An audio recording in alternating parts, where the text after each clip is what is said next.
Every time I think about those kids, it gets me mad.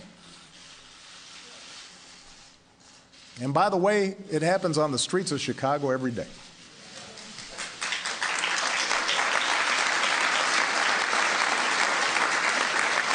So, we cannot simply turn away and dismiss those in peaceful protest as troublemakers or paranoid.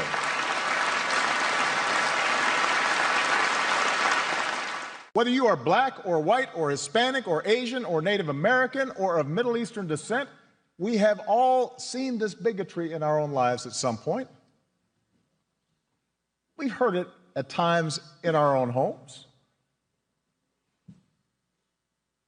If we're honest, perhaps we've heard prejudice in our own heads and felt it in our own hearts. We know that.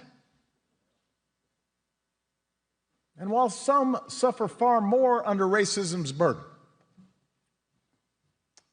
some feel to a far greater extent discrimination's sting.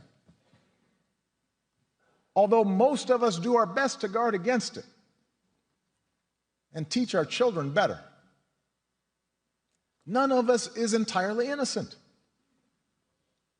No institution is entirely immune. And that includes our police departments. We know this. And so when African Americans from all walks of life, from different communities across the country, voice a growing despair over what they perceive to be unequal treatment, when study after study shows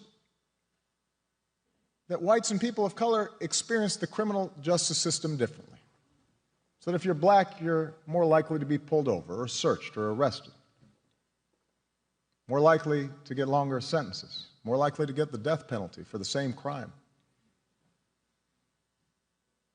When mothers and fathers raise their kids right and have the talk about how to respond if stopped by a police officer, yes, sir, no, sir, but still fear that something terrible may happen when their child walks out the door, still fear that kids being stupid and not quite doing things right might end in tragedy. When all this takes place more than 50 years after the passage of the Civil Rights Act, we cannot simply turn away and dismiss those in peaceful protest as troublemakers or paranoid